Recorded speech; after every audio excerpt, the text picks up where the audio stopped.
What's going on, guys? Mega Gig back with another video. Today we are going over the Arakyr's Firebats build in comparison to the Helltooth Firebats build that I did the other day. I said at the end of that video that I would get the Arakyr's version up so you guys would have something to compare it to. I think this is probably going to end up being the stronger of the two Firebats build.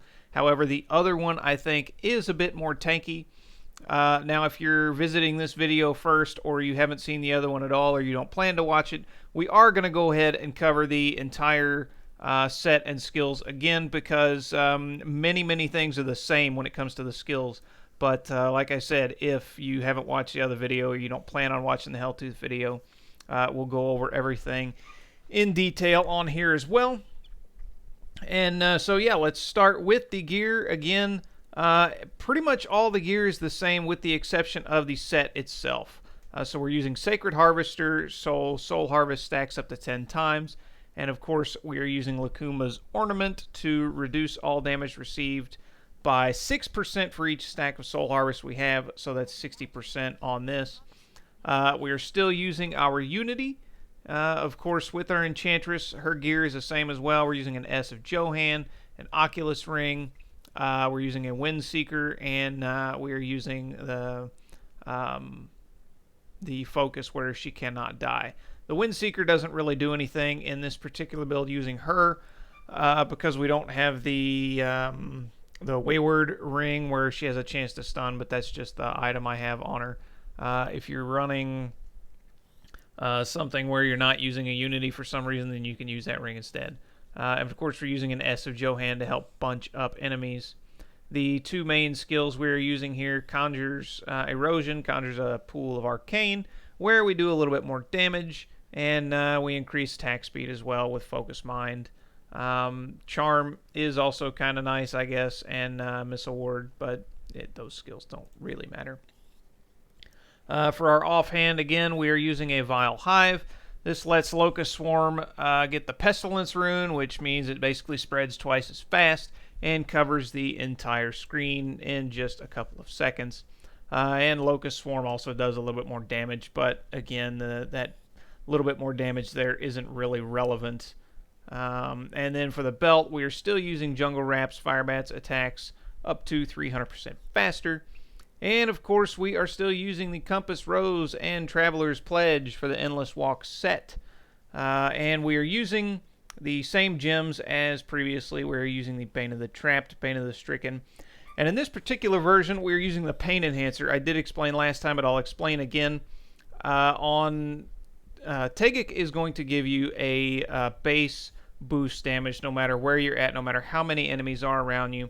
So it's especially great on single target like the Witch Doctor. You're going to build up 10 stacks. You'll get 20% increased armor for a toughness boost.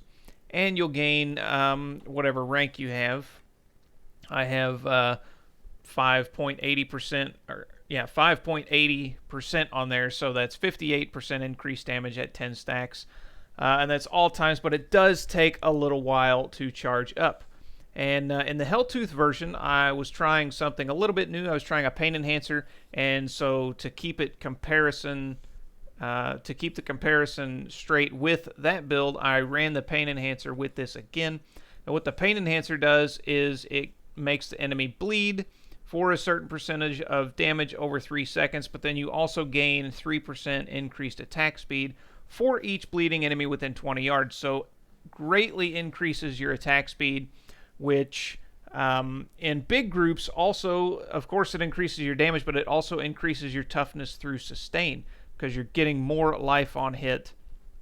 And yeah, so the faster you attack, the faster you get life on hit, etc., etc. Of course, it does make you spend a little bit more mana faster, but in big groups, you're not really going to notice because you're going to be killing everything and restoring mana through Grave Injustice, which we'll go over when we go over the skills.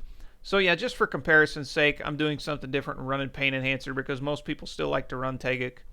And just showing Pain Enhancer is definitely a viable option. And then, of course, now we are on to the set. I went ahead and covered all the other stuff first. Now we're on to the set. You'll need the 6 pieces. You'll need all 6 pieces of the Arakyr set So the head, feet, shoulders, torso, legs, and hands. The 2-piece set bonus summons a Spider Queen, which leaves webs behind that deal 4,000% weapon damage over 5 seconds and slows enemies. And the Spider Queen is always around. The 4-piece set bonus Hex gains the effect of the Toad of Hugeness rune. And after summoning a Toad of Hugeness, you gain 50% damage reduction and heal for 10% of your maximum life per second over 15 seconds. So the Helltooth version, we will take a very quick look. If I can find my Witch Doctor stuff. Here we go. The Helltooth version, the 4-piece set bonus, after you apply the Necrosis, you gain 60% damage reduction. With Arakyr's, you only gain 50%, and that 10% is pretty significant. But, in turn, you are generating more health per second, 10% of your maximum life per second. So it kind of evens out in a way. It's not direct damage reduction, but you do gain toughness back from your health regen. So important to note there. And then the 6-piece set bonus. This is one reason why I kind of like the Arakyrs better. The damage of your creature skills is increased by 4,500%. And that includes Locust Swarm and Firebats, which we're using here. In Helltooth, you have to cast Wall of Death to get the 4,400% increased damage. With Arakyrs, you don't have to cast anything. It's just automatically always buffed by 4,500%. However, you do have to cast your Hex to get the damage reduction, which is very important.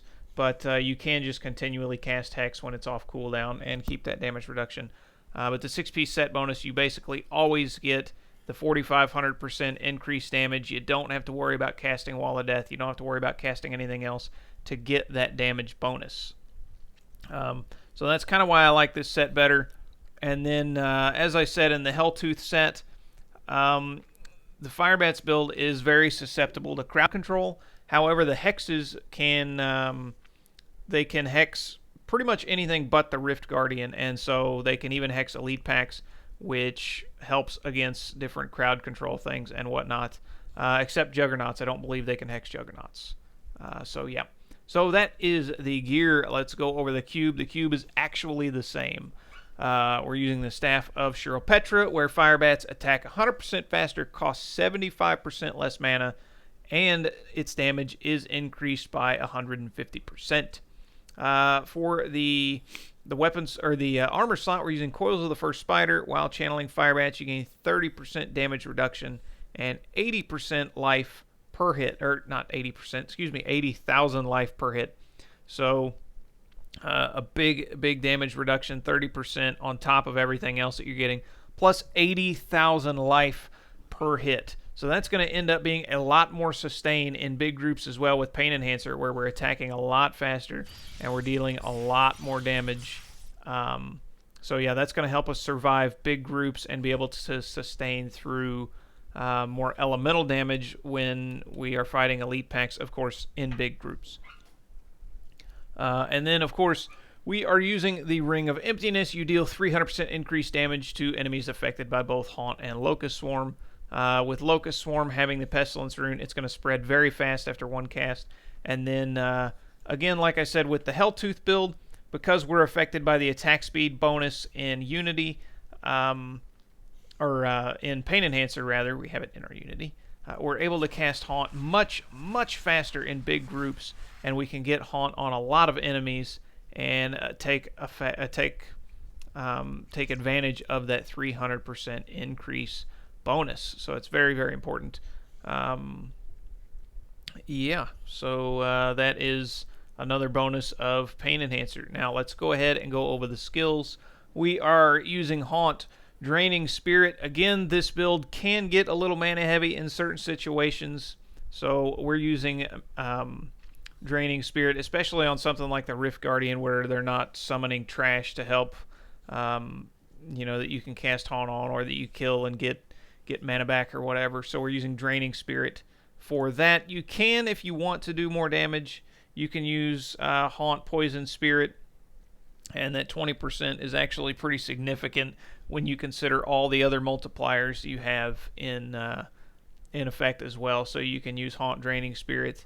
If you really wanted to, you can use Haunt Resentful Spirit for help in groups to get that haunt out faster and take advantage of your Ring of Emptiness faster. But I prefer Draining Spirit. If you wanted to as well, if you're not worried about the little damage buffs from your follower, you can use the Templar, and he has a skill down here where you generate 7 mana per second. Now that is a little more than half of the Draining Spirit, but that would allow you to use Haunt Poison Spirit and take advantage of the 20% damage bonus and get mana back from that. But this is kind of the way I like a little better. I don't know, just because I guess I've gotten used to it. Either way you want to do it is fine by me. Spirit Walk Jaunt. We're staying in Spirit Walk for an extra second. This allows us to get in and out of sticky situations better. It also allows us to cast more haunts when we go into a group and we cast all of our stuff, and then we can cast Spirit Walk, get right in the middle. We're benefiting from the attack speed of this now because Locust Swarm is critting, and I think Soul Harvest can crit. I'm not entirely sure on that. Well, yeah, Soul Harvest can crit. Of course it can. And so while you're in this for 3 seconds, you're able to spread a bunch of haunts around, and then when your Spirit Walk dies off, you can start channeling and kill everything around and get all your resets. Of course, there are a couple of other options. You can use Severance, which increases your movement speed by 100%, and so it kind of offsets losing the second of this, but you don't get the extra time to cast the haunts. Of course, if you find yourself running mana heavy, especially on the Rift Guardian, you can use Honored Guest, which you gain 20% of your maximum mana back when Spirit Walk is active. So again, it kind of goes to your play style, which one you want to use. There are a lot of variations on skills that you can use out of these two. The next skill, we're using Hex. We're using Jinx. Hexed enemies take 15% additional damage. That's because with the Toad of Hugeness rune, which we're gaining from the set bonus, the 4-piece set bonus, when enemies are hexed and turned into pigs, they also take 15% increased damage from the Toad of Hugeness rune. So 15% and 15% as well. So 2 little damage multipliers there. And then on to our damaging skill. Of course, we're still using Firebats, Cloud of Bats. So they surround around us. And I also forgot to mention in the last build, but this damage does increase over 3 seconds from 425% all the way up to 850% weapon damage over 3 seconds. So that's fairly significant. It's pretty significant. It's actually double. But it's not a separate multiplier. It's its own multiplier. So it's not double, if that makes sense. If not, then sorry, I didn't explain it very well. And then Locust Swarm, we're using Cloud of Insects, so enemies affected by Locust Swarm deal 25% reduced damage. We're using Soul Harvest Languish, again, because it's stacking up to 10 times, where the Languish rune gives you 10% armor. That's 60% more armor, again, more toughness. And we're, of course, using Graven Justice again. Gain 1% maximum mana and life, and reduce the cooldown of all your skills by 1 second each time an enemy dies within 20 yards. Spirit Vessel to cheat death. Confidence Ritual. This is going to be a close range build, so again, 25% additional damage to enemies within 20 yards. And Creeping Death. Haunt, Locust Swarm, and Piranhas. Damage amplification lasts almost forever. And it's not really forever, but it's a really long time since the new buff. It's like 19,000 seconds. I don't remember the actual number, but it's a very long time. Yeah. Paragon points. Pretty much the same as before. Movement speed is very nice. This build can get mana heavy, like I said, so maximum mana is also nice. Then put everything into intelligence. Unless, of course, you need vitality, then throw some points into vitality. For your offensive, you're going to go critical hit, chance, damage, attack speed, and then cooldown reduction last. Cooldown reduction isn't very important, again, with this build. And for defense, you're going resist all, armor, life percent, and life regen. And finally, you're going life per hit first. Resource cost reduction or area damage second. It doesn't really matter. It depends on how well your resources are treating you. If you're struggling with resources, go with this second. If not, go with this second and then third. And then, of course, gold fine last. So I hope you guys enjoyed this video and the little bit of comparison to the Helltooth that I did. You guys can compare the two yourselves and decide which Firebats build kind of goes along with your playstyle. But yeah, I hope you guys enjoyed the video. If you did, leave a like and a comment down below, and subscribe if you want to see more. I was able to do a 95, and my gear is not very good. I do have a couple of ancient items, but I have no augments. Not all of them are rolled very well. So yeah, my damage is only 1.3 or 1.2 million on the rating, and I was able to do a 95 with relative ease on this build as compared to the Helltooth build. I was struggling. So yeah, keep that in mind. But thank you guys for watching. Let me know what you guys think in the comments, and more good stuff to come. Take care.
Go to 18.